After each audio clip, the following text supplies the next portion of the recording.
का साथ मेरा हाथ नहीं है। उसे मालूम है ये नया भारत है, छेड़ता नहीं, कोई छेड़ेगा तो उसको छोड़ेगा भी। बहनों और भाइयों, ये नया भारत है। इस नए भारत में सुरक्षा है तो सम्मान भी है, विकास है तो गरीबों का कल्याण भी है। यही समाजवादी पार्टी के राशन माफिया भी थे। आज 80 करोड़ लोगों को फ्री में राशन मिल रहा है। और मैं कहता हूं जो पाकिस्तान का राग अलाप है ना, हिंदुस्तान में मोदी जी के नेतृत्व में 10 वर्ष में जितनी पाकिस्तान की आबादी है उससे बड़ी आबादी को गरीबी से उठाने का काम किया, गरीबी से ऊपर खुशहाल जीवन जीने के लिए आगे बढ़ा। और पाकिस्तान 23 करोड़ लोगों को रोटी नहीं दे पा रहा है, भूखों मर रहे हैं लोग। 1 किलो आटा के लिए 6 छुट्टी होती है।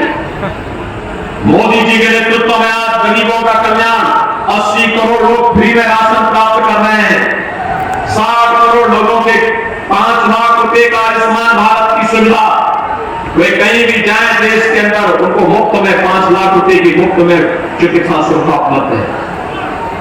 12 करोड़ किसानों के को किसान सम्मान निधि, 12 करोड़ घरों में शौचालय का निर्माण, 10 करोड़ घरों में उज्ज्वला योजना का कनेक्शन।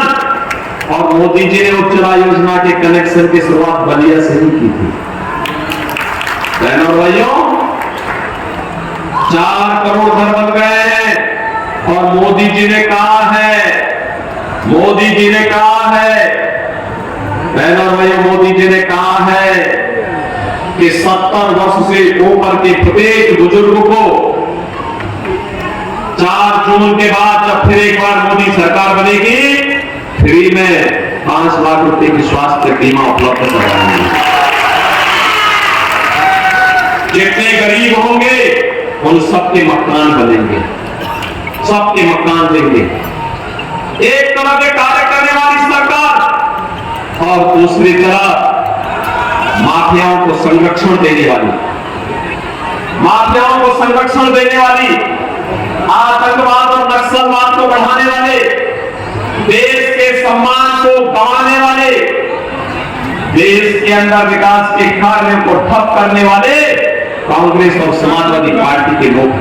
इनका विकास से कोई लेना देना नहीं, गरीबों से कोई लेना देना नहीं। ये पाकिस्तान की पैरवी करते हैं, अपने राजनीतिक स्वार्थ के लिए आतंकवाद को बढ़ावा देते हैं, माफियाओं को अपने गले का हार बनाते हैं और भारत विरोधी कृत्यों को करना अपना जन्मसिद्ध अधिकार भी समझते हैं। आज आप देख रहे होंगे इनका घोषणा पत्र क्या कहता है?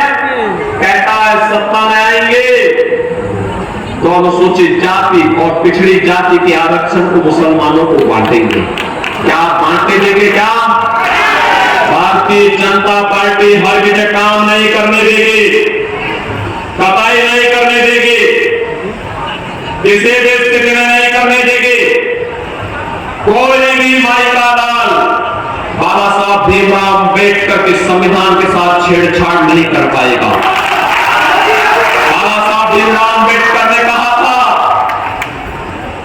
कि धर्म के आधार पर आरक्षण नहीं हो सकता, आरक्षण का आधार अनुसूचित जाति, जनजाति और पिछड़ी जाति को केवल आरक्षण मिलेगा, मुसलमान को आरक्षण नहीं मिल सकता।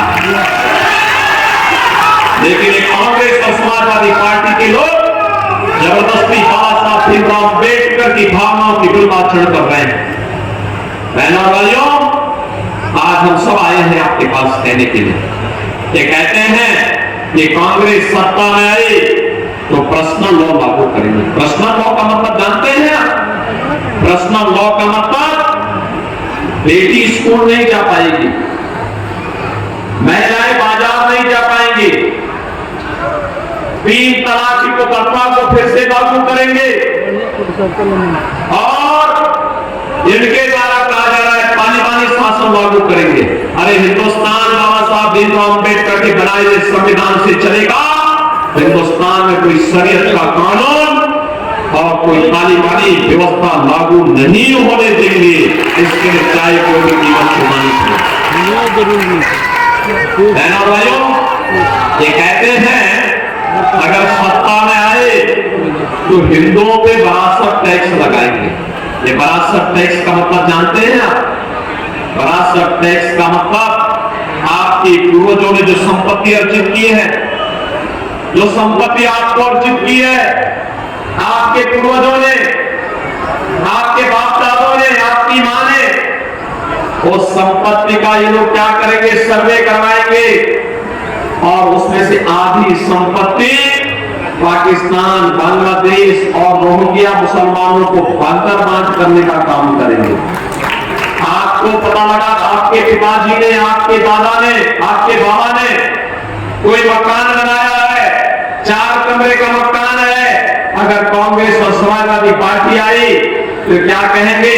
कहेंगे दो घर में तुम रहो और 2 घर किसी मुसलमान को दे दो। अरे आपके घर में कोई मुसलमान बसेगा क्या? उसको स्वीकार करेंगे क्या?